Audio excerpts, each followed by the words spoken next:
Romance in Isekai hits different. Sometimes it's sweet, sometimes messy, but never boring when done right. Today, we're ranking 10 romance isekai anime that keep the vibes alive, the drama spicy, and the heartbeats chaotic. Kicking off with number 10. My Next Life as a Villainess. All routes lead to doom. This one's basically what if the main character got isekai'd into a dating sim, but instead of chasing love, she's just trying not to die. Katarina Clays is the queen of dodging death flags like it's Mario Kart. Every route in her otome game screams, "You're doomed." But she somehow collects a reverse harem without even trying. Honestly, she builds more friendships than Hogwarts orientation week. The best part? The romance is accidental yet genuine, and her cluelessness is the punchline that never gets old. It's chaotic, fluffy, and ridiculous in the best way, making it one of the most rewatchable romance isekai out there. No boring episodes, just Katarina farming love like XP points. This is Emmaverse Anime. Watch this video to the end and hit that subscribe button now. Sliding to number 9. The Saint's magic power is omnipotent. Finally, an isekai that said, what if instead of a teenager, we gave the spotlight to an adult who just wants to chill? Sei, our heroine, gets summoned into a fantasy world, discovers her healing magic is OP, and ends up creating a skincare empire while casually saving kingdoms. The romance? Slow burn perfection. Watching Sei and Albert flirt is like sipping tea, warm, calm, and surprisingly addictive. Sure, the pacing can feel slice of life, but it never drags.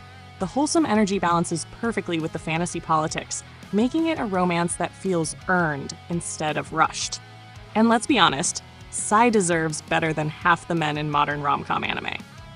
Landing on number 8. I'm in love with the villainess. This one flips the genre on its head. Instead of chasing the prince or the hero, our protagonist, Rei, decides, nah, I want the so-called villainess. Bold move, Rei. She's basically fangirling her way through an otome game, but her genuine love for Claire, the icy villainess, makes the story incredibly refreshing. Their romance has sass, comedy, and some surprisingly heartfelt moments. It pokes fun at cliches while delivering a slow build that's worth every second. Plus, Claire roasting Rei is a sport, and Rei's unshakable devotion makes you root for her harder than most chosen ones. It's romance, parody, and emotional payoff rolled into one gem of an isekai. Looking at number 7, I'm the villainess, so I'm taming the final boss.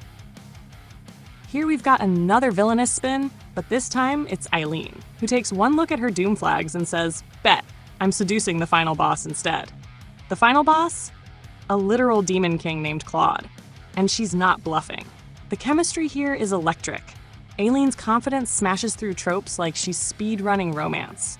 The humor, scheming, and genuine emotional beats all tie together into a fast-paced story that never drags. Aileen basically rewrites her fate with wit and charisma, proving villainous isekai is one of the best subgenres. Honestly, this one feels like watching a romantic chess match where Aileen always plays 3 moves ahead. Cruising into number 6, Kakuryou, bed and breakfast for spirits. Okay, let's take a cozy detour. Kakuryou mixes isekai, romance, and food porn. Aoi gets dragged into the spirit world to pay off her grandfather's debt, classic anime problem, and she ends up running a mystical inn. The romance? Slow, tender, and surprisingly deep as she connects with the stoic ogre lord, Odana. It's less about epic battles and more about healing hearts while serving meals. Every episode feels like a warm hug, with just enough drama to keep you hooked. If Studio Ghibli ever decided to go full romance series, it'd feel a lot like Kakuryou. And yes, you'll get hungry watching it. Snack warning required. Dropping at number 5. Ascendance of a Bookworm romance might not scream front and center here, but it sneaks in beautifully. Mine, or should I say Ferdinand's headache, reincarnates in a medieval world with nothing but her obsession with books. Watching her navigate class systems, politics, and health struggles while building relationships is engaging enough, but the subtle romantic tension with Ferdinand, chef's, oh wait, no filler words, it's just so well done. Their bond grows naturally, with respect and care at its core. This isn't your typical swoony love story, but rather one that feels genuine and patient. And honestly, watching Mine turn an entire world upside down with her love of books is romance in itself. Rolling into number 4, Mushoku Tensei, Jobless Reincarnation. Now here's where things get complicated. Mushoku Tensei is the king of isekai storytelling. And yes, it's got some controversial elements, but once you push through the rough edges, the romance arcs are actually some of the strongest in anime. Rudius and Sylphie's relationship is heartfelt, flawed, and painfully human, while his journey toward redemption gives the romance serious weight. The writing doesn't shy away from awkwardness, and that honesty makes the payoff land harder. It's messy, emotional, and layered. Kind of like real relationships. Love it or hate it, Mushoku proves that romance in isekai can carry just as much emotional punch as the fantasy adventure. Jumping into number 3, I've been killing slimes for 300 years and maxed out my level thus. This anime is pure comfort food. Azusa gets isekai'd, becomes immortal, and spends 300 years casually killing slimes until she maxes out her stats. Instead of world domination, she builds a cozy family of quirky companions. The romance here is soft and understated, woven into the found family vibes. It's not dramatic or in your face, but it's wholesome enough to warm your heart.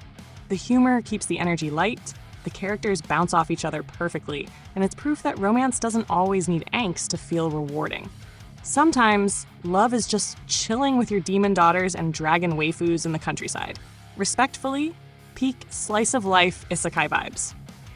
Sliding to number 2. Trapped in a dating sim. The world of otome games is tough for mobs. Now this one's just chaotic brilliance. Leon, our salty protagonist, gets isekai'd into an otome game where the social hierarchy is completely stacked against him. Instead of wallowing, he decides to roast everyone while breaking the system. The romance with Olivia and Angelica unfolds amidst mech battles, school drama, and Leon's savage one-liners. What makes it work is that the relationships feel surprisingly sincere despite the absurd setup. The anime juggles parody and romance so well that you're constantly entertained. Also, Leon's ability to destroy pompous nobles while still being awkwardly charming is half the fun. It's an isekai rom-com with spice, satire, and heart all in one package. Finally, number 1, Seirei Gensuki, Spirit Chronicles. If you wanted isekai romance with emotional gut punches, this one delivers. Haruto dies in Japan and reincarnates as Ryo, a boy in a fantasy world with tragic beginnings. The romance is bittersweet and slow, built on layers of grief, hope, and determination. Watching Ryo struggle with identity, destiny, and love makes every episode feel weighty, like there's always something at stake. The emotional beats never let you tune out, and the romantic arcs are blended seamlessly with the action-packed plot. It's not just about boy meets girl, but about connection and healing across lifetimes. Spirit Chronicles earns its top spot by delivering both feels and thrills. And that's our list of romance isekai anime with absolutely no boring episodes. Which one made your heart race, and which do you think deserves more hype? Drop your thoughts in the comments, smash that like button, and subscribe for more anime breakdowns. Until next time, keep your isekai hearts beating strong and your watch lists stacked.